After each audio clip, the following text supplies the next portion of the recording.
part of the committee that's running the Weewa and District Quilt Show for 2015.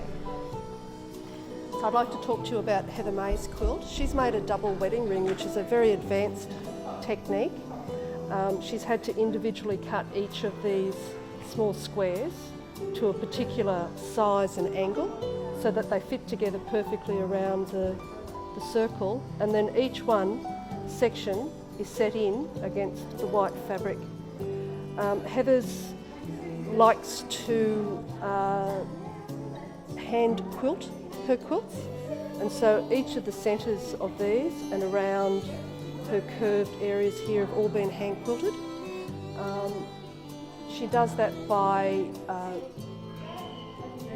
putting the 3 layers of the quilt together and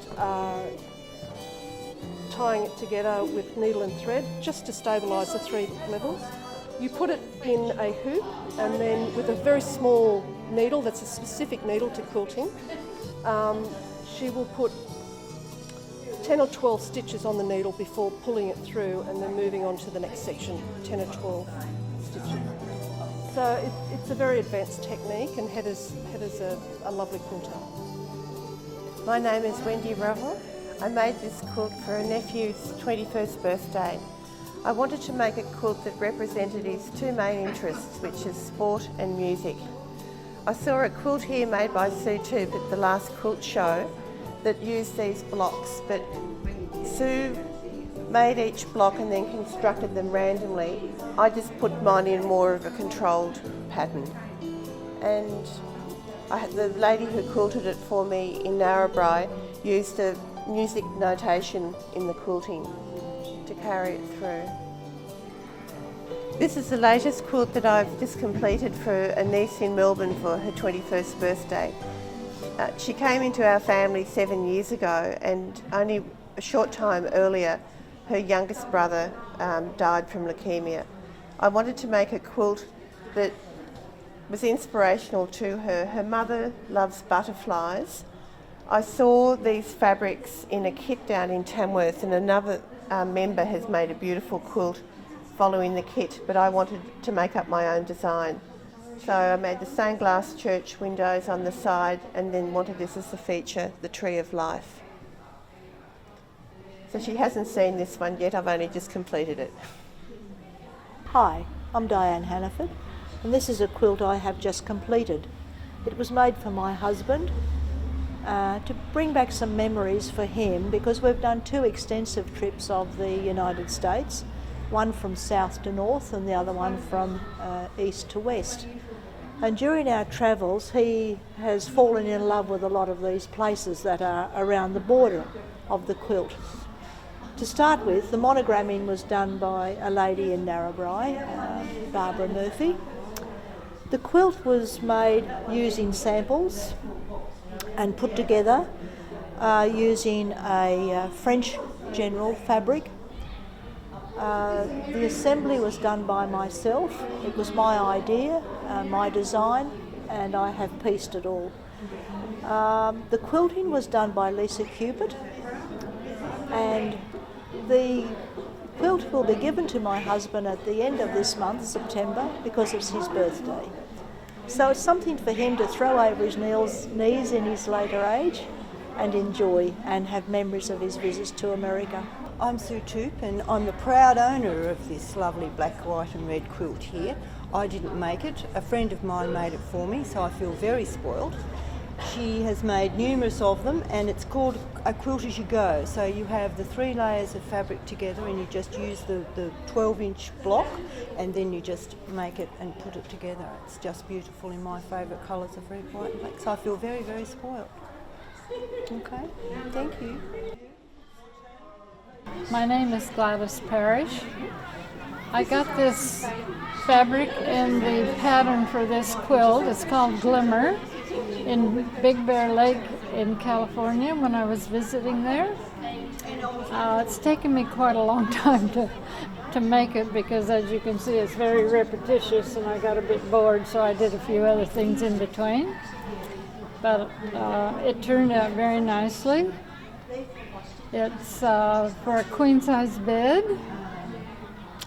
and I will probably give it away to somebody, one of my relics. This quilt is our raffle quilt, and the girls at the Country So-and-so's made it. It's made of scraps. Everybody brought a little scrap of some sort, or we found it in the cupboard.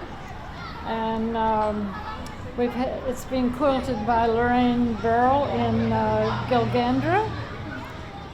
And we decided that we made it quite a long time ago too, and we decided to keep it as a raffle quilt, and this was our opportunity today to do it. It's called the Triple Irish Chain, and it was made by 2 or 3 of us at the Country So-and-so's.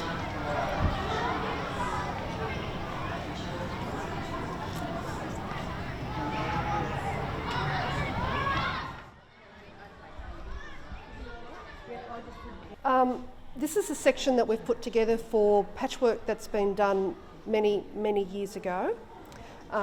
Just this little corner through here.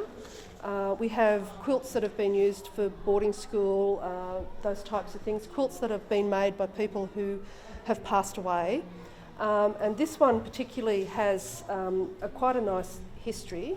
A friend of mine allowed us to show this today. She purchased this quilt in India and was very interested when she was walking through village squares and seeing groups of women sitting around a large piece of fabric and doing work. This particular one's called the Tree of Life, which is that section there. And it's quite an intricate pattern. It's been what we refer to as needle turn appliqué, where each piece of fabric has had the tiniest of edge turned under and it's been sewn down.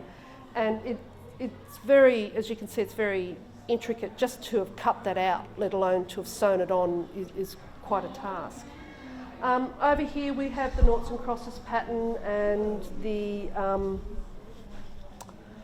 floral patterns. These have all been hand stitched together. And if you just look over the back there, there's the Dresden plate, which is an antique quilt that Gladys acquired while she was in America. The great thing about quilting is that while it can look very effective in a quilt, the techniques that are used can be really simple. So these, for example, use pre-cut fabric called a jelly roll. So they're pre-cut into strips of 2.5 inches by the width of the fabric. And just by sewing them end to end and then sewing them along the length of the fabric, you create this pattern when put together. It just makes a really simple quilt that the colours make it very, very effective.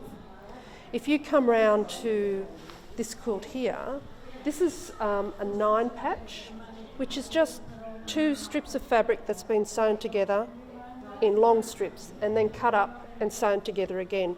Very simple, straight sewing. That's really all you need to know to get started is how to sew a straight line on your machine.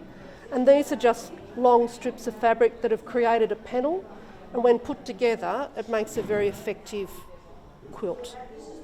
I joined the Country So-and-so's in 2002, primarily to take the opportunity to meet people I wouldn't otherwise be able to meet, and it's turned into a really great social activity for me. The sewing is just a common interest that we have, and the group can have anywhere from 10 to 25 members depending on how people's lives run, but while you wouldn't necessarily have a reason to socialise with those people, the fact that you patchwork brings you together, and it's just great fun. It's really great fun.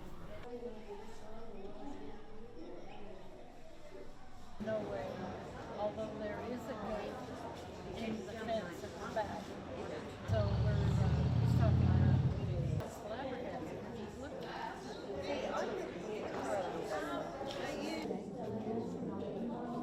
This quilt, I invested in a new machine and had to make little quilts for my children. So I built a program and I've been making these.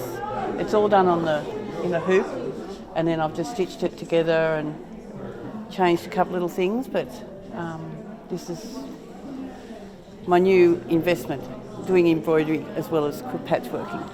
How's that?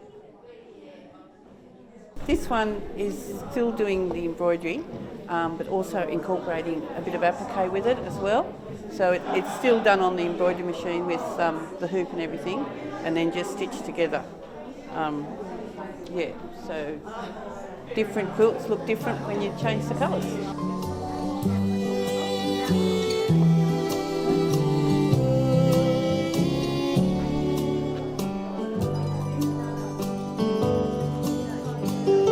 This quilt was made by my patchwork group. We had to make a quilt out of fabrics that I had in my stash at home. I was allowed to buy my background fabric and had the pattern, made it. It's put in the stash. It'll go to a grandchild one day.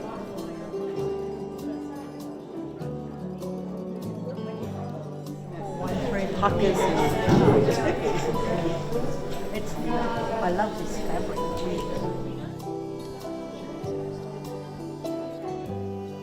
I'm Maisie Hibbins, and my sister-in-law made these 2 quilts out of, not scraps, but pieces of material, and long before the so-and-so started in Weewar, so it's, I think they're very nice, and I think they might all be done by hand, pieces. We used to put it on cut out cardboard and tack it on to get the shape. So my name's Julie Roy, and Madge, who made these, was my aunt, my father's sister, twin sister, and